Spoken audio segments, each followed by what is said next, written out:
श्री गुरु चरण सरोज रज निज मन मुकुर सुधारि। वर्णहु रघुवर विमल जस जो दायक फल चार। बोलिए सियावर रामचंद्र की जय। सिय राम मैं सब जग जानी, करऊं प्रणाम जोर जुग पानी। आइए, मनुष्य के जीवन की जो मुख्य समस्या है वो दुख से छुटकारा पाना है और सुख की उपलब्धि है। लेकिन जीवन की जो चरम उपलब्धि है वो सुख और दुख दोनों से छुटकारा पाकर के आनंद की उपलब्धि है। आनंद ऐसा सुख है जिसमें कोई बाधा ही नहीं है, निरंतर है, जो हमेशा है, उसमें द्वैत से संबंध ही नहीं है। सुख का तो संबंध बाहर की वस्तुओं से है, और जब तक हम बाहर की वस्तुओं के पराधीन हैं तो संपूर्णता कैसे प्राप्त हो सकती है। आइए इस विषय पर आज थोड़ा सा विचार करें। हर्ष और विषाद, सुख और दुख, जीवन में अगर हम केवल अपने सुख दुख के लिए जीवन जी रहे हैं, यद्यपि ये भी बहुत आवश्यक है, हमारे जीवन से दुख का विनाश हो जाए, सुख की उपलब्धि हो जाए, इसी के लिए व्यक्ति प्रयत्न करता है। लेकिन साधक वो है जो अपने सुख दुख के साथ साथ दूसरे के सुख दुख का भी ध्यान रखता है। तो सुख दुख और हर्ष विषाद को जब हम संत से जोड़ देते हैं, ईश्वरत्व से जोड़ देते हैं, तो हमारे जीवन में वो आनंद की दिशा में बढ़ता है। आप देखिए, अगर हम संसार की वस्तुओं को पुण्य का परिणाम माने, सुख माने, तो जब ये जाएंगी तो क्या ये पाप का परिणाम होगा? हमारे शास्त्र कहते हैं, और जिन लोगों ने जीवन में अनुभव किया है कि पाप पुण्य सुख दुख जब दोनों समाप्त हो जाते हैं तब जीवन में चरम आनंद की उपलब्धि होती है। भगवान राम की जो यात्रा है जनकपुर की,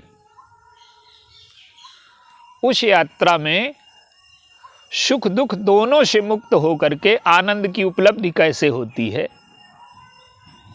इसका सूत्र दिया गया है। आप देखिए,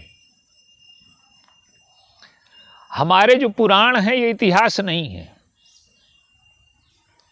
इतिहास का पक्ष है इनमें, लेकिन इतिहास का पक्ष गौड़ है।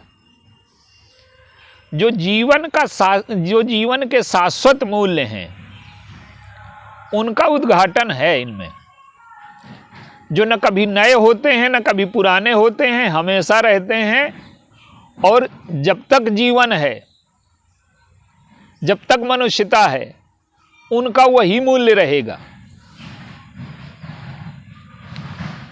तो जो कर्म है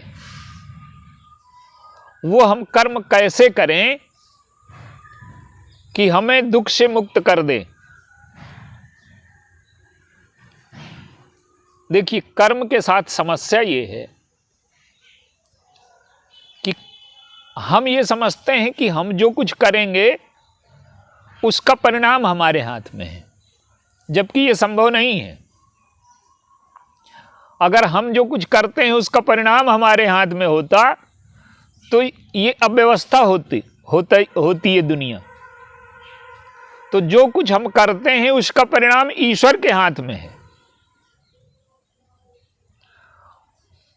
और फल कर्मों से नहीं मिलता, फल मिलता है ईश्वर के देने से। और वो कर्म और उसके पीछे भावना, उसके पीछे जो विचार है, उसको देख करके वो फल देता है। तो पहले तो ये है कि अगर हम दुख से मुक्त होना चाहते हैं तो कर्तृत्व छोड़ दें, फलाकांक्षा छोड़ दें और ईश्वर के प्रति समर्पण कर दें। ये बहुत कठिन विषय है, कहना सरल है पर ये इतना सहज नहीं है, क्योंकि व्यक्ति जो कर्म करता है वो फलाकांक्षा से प्रेरित होकर के ही करता है। भगवान राम धनुष यज्ञ में बैठे हैं, सारे राजा बैठे हैं और जनक के बंदियों ने घोषणा कर दी कि जो धनुष तोड़ेगा उसे विश्व विजय की कीर्ति मिल जाएगी और सीता जी मिल जाएंगे। देखिए, संसार में हमारे सुख दुख का कारण क्या है? हम संसार में जो वस्तुएं पाते हैं वो दूसरे से छीन करके पाते हैं। हमने एक मकान लिया तो वो मकान तो तभी मिलेगा जब जिसका होगा वो बेचेगा। तो हमें सुख मिला लेकिन उसको दुख मिला। तो हमारा सुख दूसरे के दुख पर टिका है। तो जब तक दूसरे के दुख पर हमारा सुख टिका है तो वो स्थायी नहीं हो सकता। वो दुख लेकर के आया है, उसमें बीज है संघर्ष का, दुख का। तो भगवान राम शांत बैठे हैं। अब जब बंदियों ने घोषणा कर दी तो राजा उठ करके चले, और प्रत्येक ये चाहता है कि ये सुख हमें मिल जाए, विजय हमें मिल जाए। अब राजा गए तो असमर्थ हैं। अब जो लौट करके आया वो सोचता है कि मुझे नहीं मिला तो किसी को न मिले।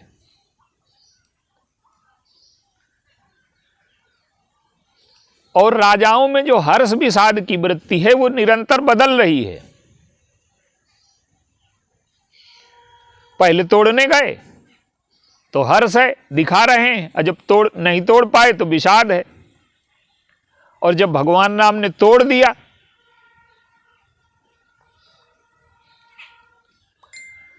तो वो अपने इष्ट देवों को उलाहना दे रहे हैं कि हमसे नहीं तोड़वाया और इस छोटे बालक से तोड़वा दिया।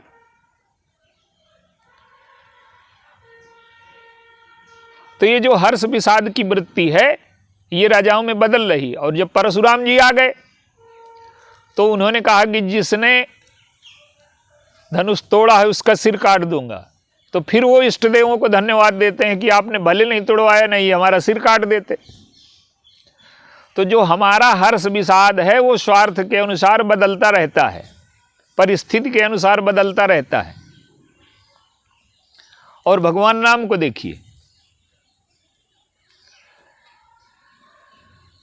उनका हर्ष विषाद कैसा है?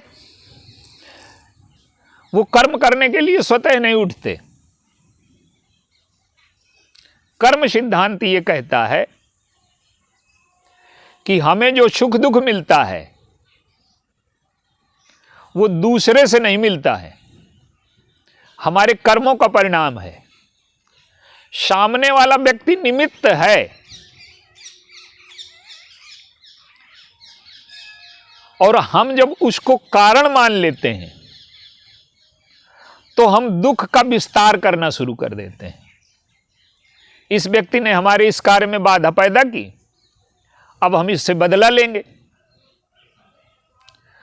अब जब हम उससे बदला लेने के लिए योजना बनाते हैं या जीवन में उससे बदला लेते हैं तो ये क्या होता है? ये दुख का विस्तार शुरू हो जाता है। हमारा जीवन दुख के जाल में फंस जाता है। तो कर्म सिद्धांत कहता है कि जितना सुख दुख है वो हमारे कर्मों का परिणाम है, और उस दुख को हम बढ़ाएं ना। देखिए, आज समस्या क्या है मनुष्य की? वो दुख को बनाना जान रहा है, और बना करके बढ़ा रहा है, और ना हो तो कल्पना में बना लेता है। आज मनुष्य दुख बनाने की कला में निपुण हो गया है और अकारण दुख पैदा करता रहता है। अब पड़ोसी का मकान हमसे अच्छा बन गया, अब ये दुख पैदा हो गया, ये ईर्ष्या का दुख है। अब इसकी तो कोई आवश्यकता थी नहीं, ये हमसे आगे निकल गया, हम इसको पीछे कर दें, ये स्पर्धा का दुख है। तो ये जो दुख, आज आप किसी भी व्यक्ति के पास बैठ जाइए, आज का व्यक्ति शांत नहीं है, प्रसन्न नहीं है। वो बाहर से चाहे जैसा दिखे, उसके पास बैठिए और थोड़ी सहानुभूति से बात करिए, तो वो अपना दुख का सारा खजाना खोल के रख देगा आपके साथ। वो इतना दुखी है कि आपको भी दुखी करना चाहेगा। तो हम दुख बनाने की कला में निपुण हैं और दुख बांटने की कला में निपुण हैं। तो ये जो दुख बनाना है और दुख बांटना है, ये दुख का विस्तार है। तो कर्म सिद्धांत ये कहता है कि जो हमें सुख दुख मिल रहा है, ये हमारे कर्मों का परिणाम है, और अगर हम इसे मान लें तो दुख का विस्तार रुक जाएगा। अब मान लीजिए सामने वाला एक व्यक्ति है, वो डाकिया की भूमिका में है, वो सूचना लेकर के आया है, हमारे किसी रिश्तेदार की मृत्यु हो गई तो वो चिट्ठी लेकर के आया और हम डाकिया को पीटने लगे कि तुम क्यों समाचार लाए, तुम ही कारण हो। तो वो निमित्त है। तो सामने वाला जब हमें दुख देता हुआ दिखाई दे तो हम ये समझें कि हमारे कर्मों का परिणाम है ये। तो दुख का विस्तार रुक जाएगा, द्वेष ईर्ष्या इसका विस्तार रुक जाएगा। और जब हमारे कर्मों का परिणाम है तो हम अपने कर्मों पर विचार करें, और जब कर्मों पर विचार करें तो ये दुख कैसे बनता है। देखिए, हम दुख से तब तक मुक्त नहीं हो सकते जब तक हम इस प्रक्रिया को न समझ लें कि दुख बनता कैसे है।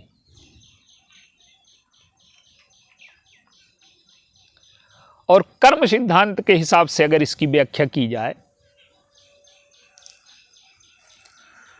तो पहले फलाकांक्षा, जो हम चाहते हैं, कर्म के मूल में फलाकांक्षा न हो। क्यों? कि हम कर्म तो हम करेंगे पर फल तो ईश्वर देगा। तो अगर ईश्वर पर भरोसा है, देखिए, हम चाहे ईश्वर कहें चाहे समष्टि चेतना कहें, वो जड़ नहीं है, वो चेतन है। और हमारी बुद्धि तो समुद्र के सामने एक बूंद के बराबर है और उसकी बुद्धि समुद्र जैसी है। तो अगर हमें यह है कि हमसे अधिक बुद्धिमान है और हमने जो किया है, अगर अच्छा किया है तो हमारे कर्मों का परिणाम अच्छा आएगा। जब ये श्रद्धा हमारे जीवन में आती है तब हमारे जीवन में दुख का विस्तार रुक जाता है। तो जो फल है वो ईश्वर के हाथ में है। तो फलाकांक्षा छोड़ करके हम ईश्वर के हाथ में, और हम न चाहेंगे तो दुख चाहे बना चाहे लें कि हम ये चाहते हैं यही हो जाना चाहिए, और ये दुख बनाने की प्रक्रिया है। तो अगर ईश्वर पर श्रद्धा हो जाए और ऐसा कर्म करें कि हमारे जीवन में दुख न बने, और किसी को दुख दे करके अगर हम अपना सुख खरीदेंगे तो हमारे जीवन में दुख बनेगा। तो पहले किसी को दुख न दें और फिर फलाकांक्षा कि ये हम जो चाहते हैं ये हो ही जाए, ये दुख का दूसरा कारण है। तो फलाकांक्षा ईश्वर के हाथ में सौंप दें। और तीसरा, मैं करने वाला हूं, कर्तृत्व भी ईश्वर के हाथ में सौंप दें। क्यों? कि हम करने वाले हैं नहीं, करते हुए दिखाई देते हैं। कर्ता वो तो संपूर्ण जो सृष्टि है वो ईश्वर के इशारे पर चल रही। तो भगवान राम ने ये हमें करके दिखाया। वो तब तक बैठे हैं जब तक गुरुजी ने आदेश नहीं दिया, और जब गुरुजी ने आदेश दिया अगर वो स्वयं उठ करके चल दें तो इसका अर्थ है कि उन्होंने कर्तव्य तो स्वीकार कर लिया। आप देखिए, सीता जी को पाना, सीता जी को वो चाहते हैं, पुष्प वाटिका में मिलन हो गया, दिन भर उन्हीं का ध्यान कर रहे हैं। पर जब पाने का क्षण आया तो गोस्वामी जी ने ये नहीं लिखा कि बड़े हर्षित होकर के उठे, सुन गुरु बचन चरण सिरुनावा, और हर्ष विषाद न उर कछुआवा। न हर्ष है न विषाद है। ये भूमिका अवतार की है, ईश्वरत्व की है। ये जीव के द्वारा संभव नहीं है। जीव साधना के द्वारा वहां तक पहुंच सकता है कि हर्ष विषाद द्वंद्व से रहित हो जाए। अब आप देखिए, भगवान राम उठे तो न हर्ष है न विषाद है। उन्होंने तराजू को तौला। देखिए, कोई वस्तु आप तौलते हैं तो पहले तराजू को तौलना पड़ता है, पशंगा। तो पहले तराजू तौला, न हर्ष न विषाद। और जब पहुंचे वहां तो एक तरफ गुरु जी की कृपा रखी, सुन गुरु वचन चरण सिरुनावा, और हर्ष विषाद न उर कछुआवा। जब धनुष के पास पहुंचे तो गुरु ही प्रणाम मन ही मन कीन्हा। एक तरफ गुरु जी की कृपा का बांट रख दिया, धनुष हल्का हो गया। अति लाघ हो उठाए धनुलीन, तोड़ दिया। परशुराम जी आ गए। परशुराम जी कहते हैं कि जिसने भी धनुष तोड़ा है उसका मैं सिर काट लूंगा। तो फिर गोस्वामी जी संकेत करते हैं कि हृदय न हर्ष विषाद कछु बोले श्री रघुबीर। भगवान राम में न हर्ष है न विषाद है। राजाओं में हर्ष विषाद है, भगवान राम में हर्ष विषाद नहीं है, समत्व की स्थिति है। देखिए, ईश्वर के जीवन में हर्ष विषाद का कोई कारण नहीं है। न उसे कोई वस्तु मिलनी है और न कुछ उससे अलग होना है। तो लोक दृष्टि से सीता जी उन्हें प्राप्त हो रही हैं, पर सीता जी और भगवान राम दो थोड़ा है, वो तो अलग अलग है ही नहीं। गिरारथ जल बीच सम कहियत भिन्न भिन्न, अबंदौ सीता राम पद जिन्हि परम प्रिय खिन्न। तो सीता जी और भगवान राम दो थोड़ा हैं, वो तो एक ही हैं। तो वो संसार की दृष्टि से सीता जी उन्हें प्राप्त हो रही हैं। तो भगवान राम में न कर्तव्य है न फलाकांक्षा है। और जब कर्तव्य और फलाकांक्षा नहीं है तो परशुराम जी ने कहा कि धनुष किसने तोड़ा। तो अब वास्तविक बात देखिए कि कर्ता तो है गुरु की आज्ञा, और निमित्त को सुख दुख नहीं होता। बंदूक से किसी की मृत्यु हुई तो फांसी बंदूक को न मिलेगी, फांसी मिलेगी चलाने वाले को। तो भगवान राम कहते हैं कि महाराज, धनुष ये जो टूटा ये मेरे द्वारा नहीं टूटा, क्योंकि वो निमित्त है, करता है ही नहीं। तो जिसने तुड़वाया उससे पूछिए।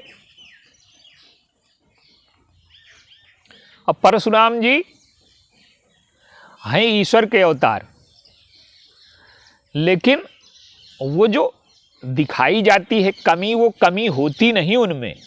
वो तो हम लोगों के लिए है, वो नाटक है उनका। तो वो कहते हैं कि ऐसा कैसे हो सकता है कि कोई कर्म करे और उसे सुख दुख ना हो। सफलता मिलेगी तो सुख होगा, असफलता मिलेगी तो दुख होगा। और परशुराम जी इतने बड़े पुण्य करता हैं, संसार में 21 बार पृथ्वी का दान दिया, बुराइयों को नष्ट किया। उनके जीवन में पुण्य की पराकाष्ठा है। लेकिन जैसे पाप हमें बांध लेता है वैसे पुण्य भी बांध लेता है। यदि पुण्य से अहंकार पैदा हो रहा है तो पुण्य भी बंधन का कारण होता है। और पाप से तो दुख पैदा होता है। तो पाप बंधन का कारण है और पुण्य भी बंधन का कारण है। तो पाप पुण्य जब दो नाश हैं, जब पाप पुण्य हम दोनों से ऊपर उठ जाएंगे तब हम सुख दुख से ऊपर उठ पाएंगे। परशुराम जी इस सत्य को नहीं समझ पाते। वो कहते हैं कि धनुष टूटा तो तोड़ने वाला तो कोई होगा। भगवान राम कहते हैं कि नहीं महाराज, कर्ता गुरु जी की आज्ञा है, मैं तो निमित्त हूं। और उन्होंने कहा भी, लक्ष्मण जी भी यही कहते हैं। भगवान राम कहते हैं, लक्ष्मण जी कहते हैं कि छुअत टूट रघुपति ही न दोषु और मुनि मिनु काज करिए कतरोषु। छूते ही टूट गया। और भगवान राम भी यही कहते हैं, छूते ही टूट पिनाक पुराना, मैं के ही हेतु करो अभिमाना। जो कर्म होता है उसके पीछे काल की प्रेरणा होती है, व्यक्ति तो निमित्त मात्र होता है। परशुराम जी को लगता है कि बिना तोड़े कैसे टूट गया। हर्ष विषाद उनके जीवन में दिखाई दे रहा है। भगवान राम जब विनम्र वाणी बोलते हैं तो उन्हें हर्ष होता है, और लक्ष्मण जी व्यंग करते हैं तो उन्हें दुख होता है। अंत में क्या होता है कि जो अकर्तृत्व की स्थिति है, सुख दुख से मुक्त होने की स्थिति है, वो परशुराम जी को समझ में आ गई। क्यों? कि कोई अहम को स्वीकार करेगा तो सुख दुख से मुक्त हो ही नहीं सकता। और परशुराम जी ने अहम को स्वीकार कर लिया है। तो अहम का विसर्जन हो जाए, कर्तृत्व का माने विसर्जन हो जाए, फलाकांक्षा का विसर्जन हो जाए, और ईश्वर जो देगा, जो फल का परिणाम देगा, उसे हम प्रसन्नता से स्वीकार कर लेंगे। तो ये जब स्थिति जीवन में आ जाती है तो हम सुख दुख से मुक्त होकर के आनंद में स्थित हो जाते हैं। ईश्वर तो नित्य है, पूर्ण है, आनंद का स्वरूप है। तो जीव जब साधना करता है और इन सूत्रों को समझ लेता है तो कर्म सिद्धांत ये कहता है कि दुख का विस्तार न करो। दुख का जो विस्तार है हम करते रहते हैं। जैसे निषाद राज ने कैकेयी को दोष दिया कि कैकेयी ने सुख के अवसर पर इन्हें दुख दे दिया। तो लक्ष्मण जी कहते हैं कि नहीं, को न काहु सुख दुख कर दाता और निज कृत कर्म भोग सब भ्राता। अब निषाद राज तो आश्चर्य में पड़ गए कि ये कह रहे हैं कि ये बाहर से तो यही ध्वनित होता है कि भगवान राम को जो दुख मिल रहा है इनके कर्मों का परिणाम है। लेकिन लक्ष्मण जी ने उनको समझाया कि दुख किसको मिल रहा है। तुम्हें दुख हो रहा है, वो तो सैया में आनंद से सो रहे हैं। भगवान राम के जीवन की सबसे, उनके जीवन में तो हम लोगों के कल्याण के लिए लाखों बातें हैं, पर एक बात भी अगर हम सीख सकें, उन्होंने क्या किया। भगवान राम दुख सुख से परे ब्रह्म है, उनमें न सुख है न दुख है, न योग है न वियोग है। लेकिन उन्होंने एक रसायन हमें दिया, क्या कि जीवन में जब दुख आए तो उसे हम सुख में कैसे बदल लें। कई समझती हैं कि इन्हें दुख होगा, ये बन जब जाएंगे तो कष्ट होगा, दुख होगा। लेकिन भगवान राम ने क्या किया कि उस दुख को सुख में बदल लिया। देखिए, जीवन में कटुता आएगी, जीवन में विषमताएं आएंगी, लेकिन वो विषमताएं अगर हम स्वीकार करके उन्हें सुख में बदलने की कला हमें आती है। भगवान राम के जब गए भगवान व्यास लिखते हैं कि भगवान राम जब पृथ्वी से जब अपनी लीला का स्मरण करते हैं तो जो चरणों में कांटे लगे हैं वो अपने भक्तों के हृदय में स्थापित करके चले गए। इसका अर्थ क्या है कि जिस प्रकार से सुख का आनंद है उसी प्रकार से दुख का भी आनंद है। कांटे क्या है? विघ्न है। एक माता पिता जीवन में तपस्या स्वीकार करते हैं, दुख स्वीकार करते हैं, कष्ट स्वीकार करते हैं। एक पिता है दिन भर हल जोतता है, किस लिए तपस्या करता है? वो दुख क्यों उठाता है? वो जो तनाव ले रहा है, दुख ले रहा है, वो इसलिए ले रहा है कि हमारा परिवार प्रसन्न रहे, हमारे बच्चों को वो कष्ट न मिले जो हमें मिला। तो वो जीवन में तपस्या स्वीकार करता है दूसरों को सुखी करने के लिए। और यही चीज जब हम अपने जीवन में स्वीकार कर लेते हैं, जितने भी भक्त हैं, भगवान का जो अवतार है वो स्वयं को सुखी बनाने के लिए नहीं है, वो स्वयं तो सुख दुख से परे हैं। भक्तों को आप देखिए, भरत जी के जीवन में पीड़ा क्यों है? ये समाज दुखी है और समाज की पीड़ा कैसे दूर हो। और जब भरत जी चले चित्रकूट की ओर तो गोस्वामी जी ने लिखा कि झलका झलकत पायन कैसे और पंकज कोश ओशकन जैसे। अब किसी के पैर में छाले पड़ जाएं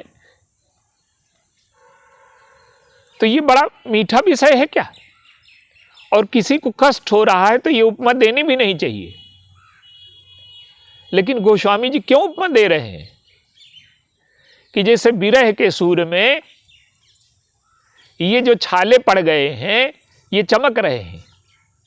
माने ये जो भक्त को तो पीड़ा नहीं होती, साधक को पीड़ा होगी, भरत जी को तो पीड़ा नहीं हो रही। वो तो दुख को सुख में बदलने की कला जानता है। देखिए, जितने भी महापुरुष होते हैं वो अपने सुख दुख से ऊपर उठ करके समाज के सुख दुख के लिए, जैसे भगत सिंह हैं या जितने भी लोग हमारे स्वतंत्रता संग्राम में रहे, तो उन्होंने दुख को बुलाया अपने जीवन में। समाज का जो दुख है उस पीड़ा को दूर करने के लिए पीड़ा को स्वीकार किया जीवन में। जैसे एक सैनिक बलिदान करता है तो उसके बलिदान पर गर्व होता है। मृत्यु कोई गर्व का विषय नहीं है, वो तो दुख का विषय है, लेकिन मृत्यु भी उसकी पूज्य हो जाती है। तो इसी प्रकार से जब हम समाज की पीड़ा दूर करने के लिए अपने जीवन में पीड़ा स्वीकार करते हैं तो वो पीड़ा भी आनंद का केंद्र बन जाती है, सुख का केंद्र बन जाती है। और ये साधना की चरम स्थिति है और ये सारे भक्तों के जीवन में पाई जाती है। भगवान तो सुख दुख से परे हैं, पूर्ण ब्रह्म है, आनंद की स्थिति में है। क्यों? भगवान राम को आनंद निधानु कहा गया। आनंद निधान क्यों है? कि देश काल व्यक्ति परिस्थिति उनका सुख दुख इस पर निर्भर नहीं है। सीता जी खो गई, नाटक में तो खोया दिखाया गया उनको, और रो रहे हैं, वृक्षों से पूछ रहे हैं, लताओं से पूछ रहे हैं और रो रहे हैं। तो ऐसा लगता है कि बड़े दुखी हैं। यही विधि बिलपत खोजत स्वामी और मनहु महाबिरही अति कामी। ऐसा लग रहा है कि बहुत बिरही हैं, कामी हैं। और थोड़ी देर में गोस्वामी जी क्या कहते हैं कि बैठे परम प्रसन्न कृपाला और कहत अनुजसन कथा रसाला। अब बाहर से नाटक में तो सुख दुख दिखाया ही जाएगा, और जो नाटक का सुख दुख है उसमें तो आनंद मिलता है अभिनेता को। हमें नाटक में रोने का पार्ट दिया गया और हम इतना बढ़िया रोए कि दर्शकों को आनंद आ गया। तो भगवान राम के जीवन में जो सुख दुख है ये लीला का सुख दुख है, नाटक का सुख दुख है। लेकिन ये जो लीला का सुख दुख, नाटक का सुख दुख है, हमें ये बताने के लिए है कि हम किस प्रकार से सुख दुख स्वीकार करके सुख दुख से मुक्त होकर के पूर्ण आनंद की स्थिति में पहुंच जाएं, जिस सुख में कोई बाधा ही नहीं है, न देश न काल न व्यक्ति। जब इस स्थिति में हम पहुंच जाते हैं, द्वंद्व से मुक्त हो जाते हैं, और जब द्वंद्व से मुक्त हो जाते हैं तो सुख दुख हानि लाभ की वृत्तियां हमारे जीवन में आती तो हैं, पर हमारे अंतःकरण को प्रभावित नहीं कर पाती, और यही जीवन की चरम उपलब्धि है। बोलिए।